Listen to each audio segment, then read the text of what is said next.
सरकारने गाजावाजा करून सुरू केलेल्या लाडकी बहीण योजनेतल्या लाभार्थ्यांची संख्या आता मोठ्या प्रमाणात कमी झाल्याचं आकडेवारीवरनं दिसतंय।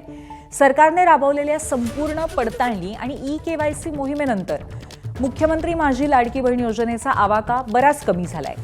आता लाभार्थी महिलांची संख्या 2,48,00,000 थेट 1,65,00,000 आली आहे। अपात्रतेच्या विविध निकषानुसार तब्बल 92,10,000 नोंदी रद्द करण्यात आल्या।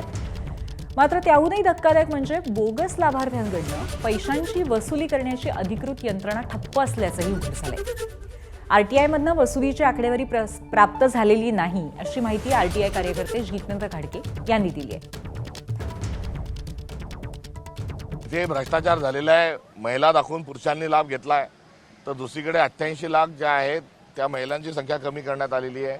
ही जी झालेला आहे यातला जो गैरव्यवहार आहे, याच्यातला जो भ्रष्टाचार आहे, याच्यातला जो अनियमितता आहे, त्या अनुषंगानं मंत्र्यांच्या आणि अधिकाऱ्यांच्या पगारातून झालेलं नुकसान हे वसूल करण्यात यावं। आतापर्यंत 1 कोटी महिलांची नावं कमी करण्यात आली आणि उद्या जाऊन ते अजून नावं कमी करतील असं आम्हाला वाटतं।